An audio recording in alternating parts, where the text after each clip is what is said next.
नमस्कार साथियों, मैं बालमुकुंद धुरिया। इस दौर में आप देखिए, बाबा बागेश्वर जी जैसे तमाम लोग, या मान के चलिए कि आरएसएस या भाजपा, इस तरह के तमाम लोगों को 2024 के पहले लगा दी है ड्यूटी में।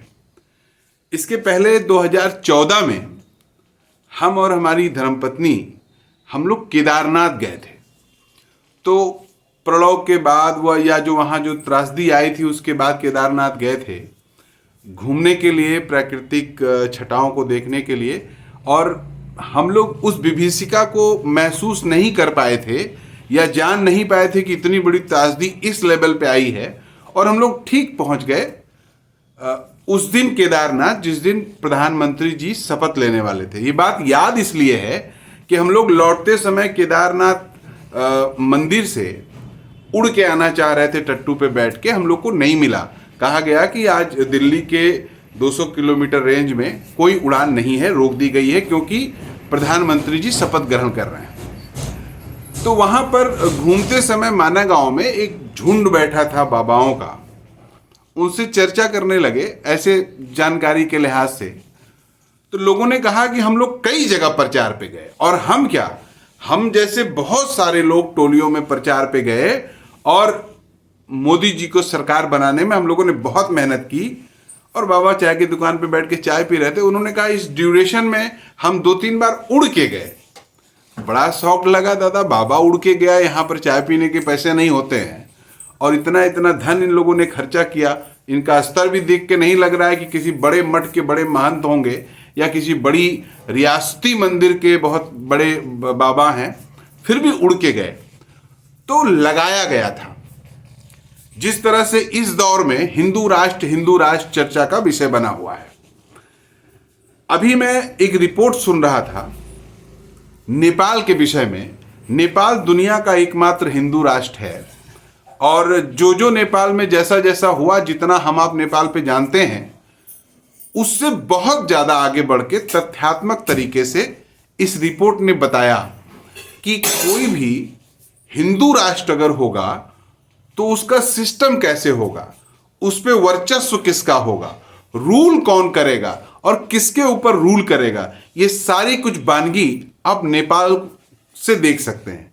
तो जरा सुनिए वीडियो को।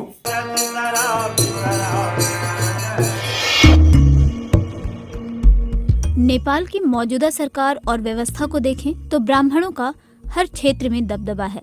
नेपाल में ब्राह्मण को बाहुन कहते हैं।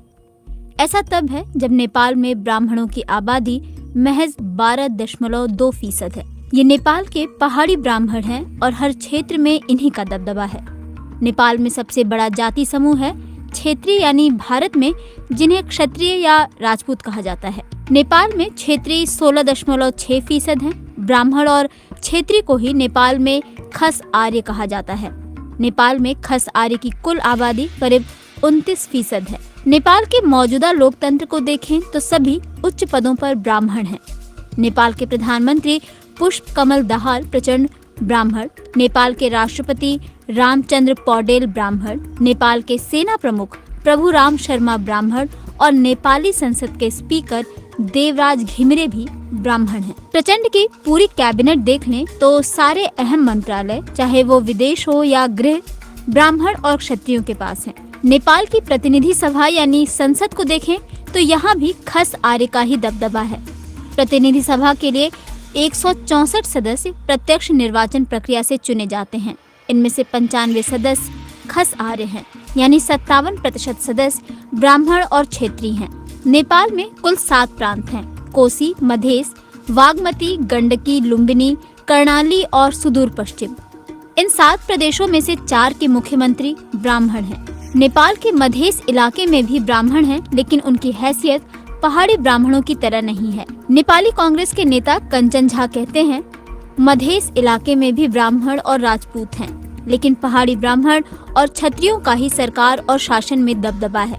पहाड़ के ब्राह्मण मधेश के यादवों और दलितों को जिस रूप में देखते हैं, उसी तरह यहाँ के ब्राह्मणों को भी देखते हैं।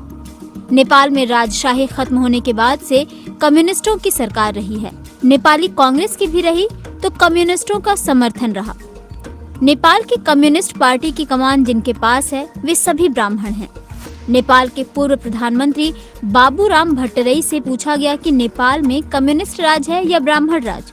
नेपाल की कम्युनिस्ट पार्टियां क्या ब्राह्मणों की पार्टी हैं? इस पर बाबूराम भट्टराई ने कहा, मेरा जन्म ब्राह्मण परिवार में हुआ, ये मेरी गलती नहीं है। मैंने तो जाति छोड़ दी है, शादी भी जाति के बाहर की। इस बात को समझने की जरूरत है कि जिनका जन्म ऊंची जाति में होता है उनके पास पढ़ाई के मौके ज्यादा होते हैं। पढ़ाई के बाद इनके पास वैज्ञानिक दृष्टिकोण आता है। किसी भी क्रांतिकारी आंदोलन का नेतृत्व भी यही करते हैं। आहुति नेपाल के जाने माने कवि और दलित चिंतक हैं। वो वैज्ञानिक समाजवादी कम्युनिस्ट पार्टी के प्रमुख हैं। आहुति नेपाल में ब्राह्मणों के वर्चस्व के पीछे वैचारिक जड़ता को अहम कारण मानते हैं।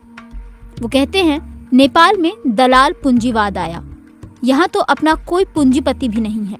भारत से पूंजीवाद नेपाल में बहुराष्ट्रीय कंपनियों की दलाली के रूप में आया। जिस तरह से भारत में औद्योगिक और प्रगतिशील पूंजीवाद नहीं था, उसी तरह से नेपाल में पूंजीवाद दलाली के रूप में आया।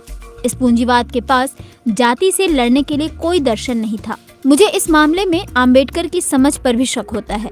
आम्बेडकर को लगा था कि धर्म परिवर्तन से जातीय भेदभाव खत्म हो जाएगा। ये बिल्कुल गलत समझ थी। आम्बेडकर की राजनीतिक लाइन बिल्कुल नाकाम रही थी।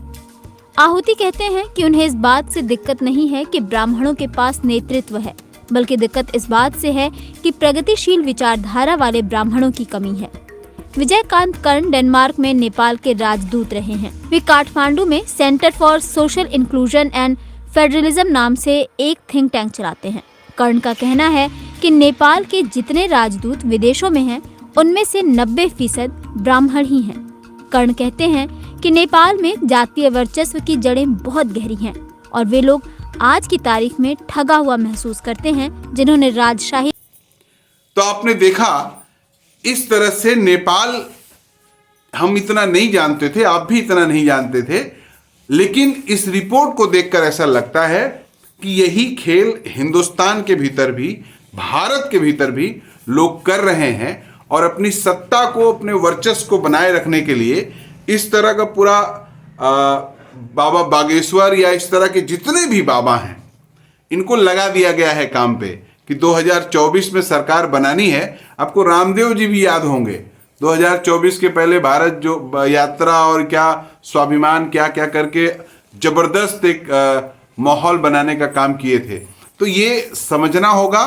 और जातियों का वर्चस्व लास्ट में कहाँ ले जाता है, जातियों का जकड़न लास्ट में हमें किस गुलामी की तरफ ले जाता है, इससे ये बातें साफ होती हैं। आप भी जरा दिमाग लगाइएगा, सोचिएगा। नमस्कार।